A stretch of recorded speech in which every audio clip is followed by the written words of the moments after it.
A PEC do teto deve ser aprovada amanhã, mas a segunda-feira ainda será de mobilizações, Vera Magalhães. Inclusive, o presidente da Câmara, deputado Rodrigo Maia, está vindo para São Paulo hoje. Ele tem uma reunião, um encontro com o João Dória Júnior, prefeito eleito, aqueles encontros do LIDE, e depois ele volta para Brasília para mais negociações. Qual que é a expectativa do governo, hein? Para mais negociações e para mais comilança, né? Hoje ele vai ser anfitrião de um jantar lá na residência oficial da presidência da Câmara para tentar azeitar aí as últimas negociações para votação. Eu conversei ontem com o ministro Eliseu Padilha, da Casa Civil.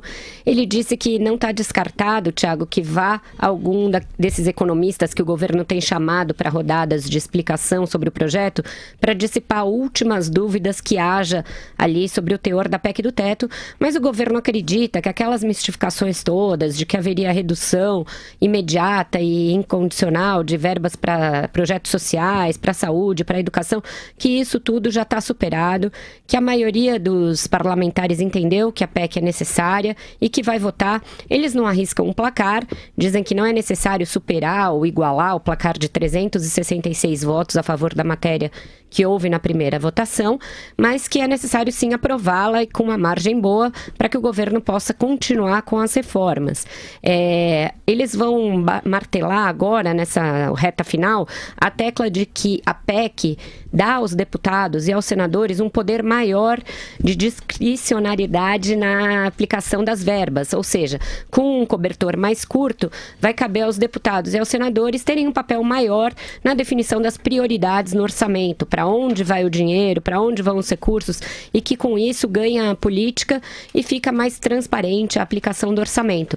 Eu acho que é um discurso, é claro que essas coisas são sempre relativas, né? O dinheiro vai ser aplicado pelos deputados onde melhor lhes convier ali, até para efeitos eleitorais. As emendas a gente sabe que tem essa característica, né? Elas são usadas assim politicamente, mas é um jeito do deputado se convencer e falar com a base dele quando for cobrado pela aprovação da matéria. Eu acho que vai passar com tranquilidade. Daí a impressão vai passar no Senado também com tranquilidade, né, Vera? O governo não parece mais tão preocupado com relação a isso. A próxima briga é da Previdência. Exato, Denise. No Senado tem sempre o fator Renan Calheiros, né? E como teve essa operação na sexta-feira, em cima da Polícia Legislativa do Senado, tem um certo temor que o Renan faça aquilo que ele gosta de fazer, que é criar dificuldade para os outros quando ele próprio está em maus lençóis. Então, o governo está tratando de querer não fazer marola nesse caso da Polícia Legislativa.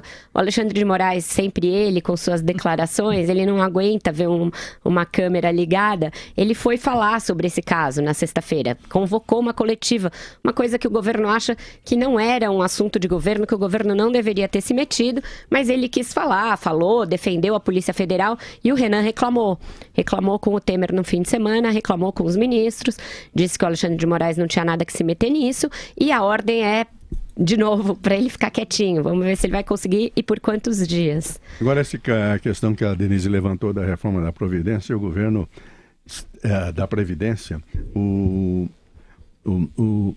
como é que está atuando o governo para agilizar essa questão, que é tema de todos os jornais todo dia? Pois é, Joseval, o Temer teve uma reunião com alguns governadores há 2 semanas, no dia 11 de outubro. Na ocasião, ficou combinado que os governadores encaminhariam uma proposta para o governo do que eles querem ver contemplado na reforma da Previdência, Denise. Eles querem também aproveitar a reforma da Previdência para reformar os seus próprios sistemas estaduais, que são caóticos de Previdência.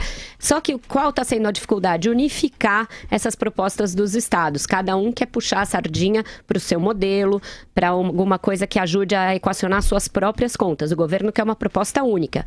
Ele topa ajudar os estados, ele acha que isso vai dar racionalidade aos sistemas, mas ele quer que seja uma proposta única. Então, eles estão buscando o CONFAZ como interlocutor, que é o conselho que reúne todos os secretários de Fazenda, para que eles possam chegar a uma proposta que ajude os estados também. Mas com apoio dos estados pode ficar até mais fácil a tramitação depois no Congresso, porque os estados estão com a corda no pescoço. Está mais do que provado que eles gastam mais até do que o sistema privado, do trabalhador do setor privado, não é? É isso mesmo, Denise.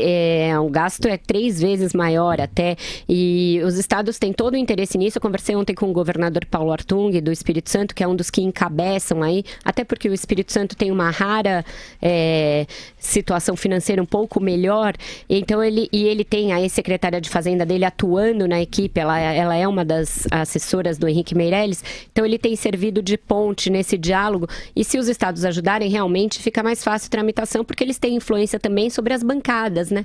Eles podem ajudar na aprovação.